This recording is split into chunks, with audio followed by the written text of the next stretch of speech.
오늘은 창세기 27장에 대해서 얘기를 해보려고 하는데요. 오늘 본문에서는 이삭이 이제 나이가 많이 들어서 죽을 날이 얼마 남지 않았어요.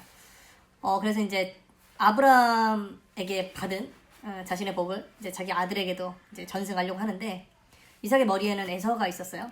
그래서 에서에게 시켜서 이제 요리를 가져오게 하고 이제 에서를 축복하려고 하죠.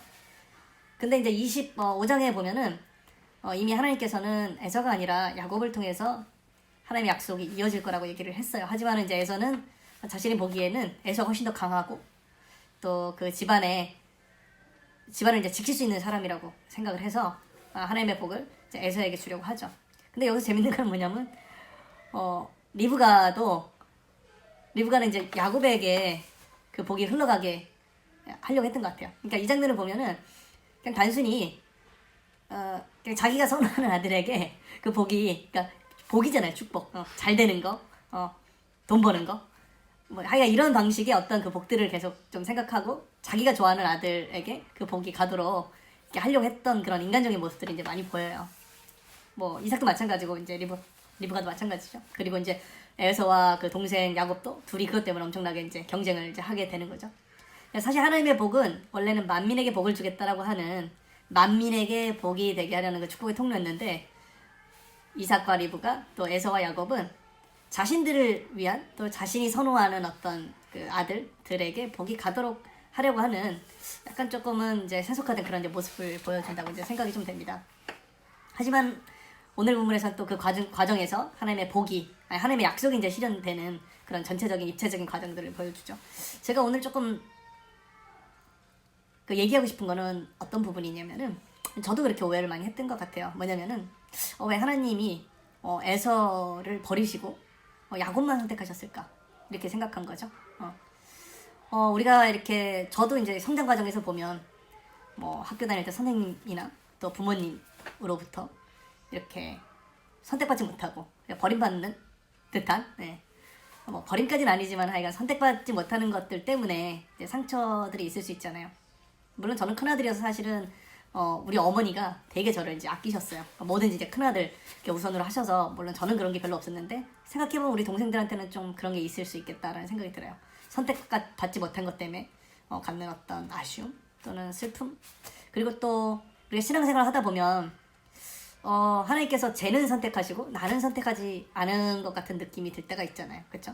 뭐 어떤 친구는 간증이 있고 기도가 응답이 되고 모든 것들이 다 잘 되어가는 것 같은데, 나는 하나님이 기도가 응답되지 않고 내 삶은 늘 안 좋은 쪽으로 되는 것 같고 어렵고 상대적으로 지금의 나는 그렇게 특별히 내세울 게 없는 것 같은 그런 어떤 마음속의 아픔 같은 거를 품고 살잖아요. 그럴 때 이 본문을 읽으면 마치 하나님께서 내 친구 또 다른 누군가는 선택하시고 나는 버린 것 같은 그런 아쉬운 마음으로 이 본문을 보게 될 때가 있는 것 같아요. 그때는 이 본문이 좀 상처가 되지 않나? 저는 좀 그런 면이 있었던 것 같아요. 이렇게 중학교에서 고등학교 가면서 또 학교에서 좀 어려움을 개인적으로 이제 겪기도 했거든요.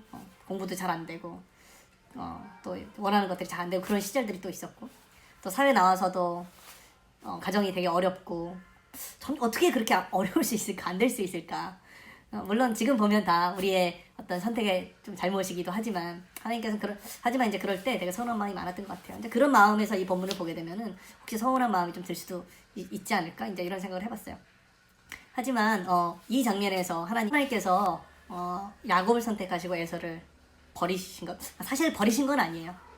나중에 가면 사실 에서가 훨씬 더 야곱보다 빨리 성공을 합니다. 그리고 야곱은 사실은 끝까지 고생을 많이 하죠.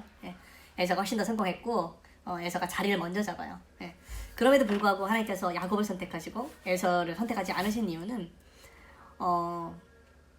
그 문화 때문에 그래요. 어떤 문화냐면은, 에서는 강한 사람이었어요. 사냥을 잘하고 성공하고 자신의 힘을 믿고도 충분히 살아갈 수 있는 사람이었어요. 하지만 야곱은 어떤 사람이었어요? 야곱은 약한 사람이었어요. 형의 뒤꿈치를 잡고 나온 둘째 아들이었고, 그 다음에 힘이 약해서 집안에서 엄마를 도울 수밖에 없는 그런 연약한 남자였어요.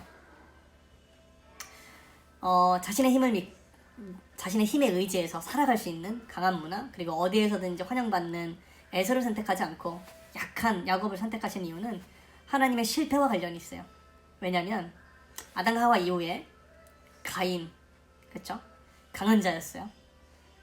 강한 자를 통해서 살인이 벌어지게 되고 그 이후에 또 라멕이라고 하는 또 인간 사냥꾼을 통해서 인간의 문화가 폭력과 욕망으로 점철되기 시작했어요. 그리고 이 문화는 결국에는 노아의 홍수를 불러오게 되고 그 이후에 또 강함의 문화는 바벨탑 사건으로 연결되죠. 바벨탑 사건은 단순히 그냥 높은 탑을 쌓아서 하나님께 도전하는 그런 게 아니고 사람들이 규합해서 자신들의 힘을 응축하고 그 응축한 힘을 통해서 다른 사람들을 지배하고 다른 사람들을 괴롭히는 문화의 상징이에요. 하나님께서 그 바벨탑을 굉장히 우려하시고 그들을 흩으셨죠. 그래서 하나님의 고민이 깊으셨던 거예요.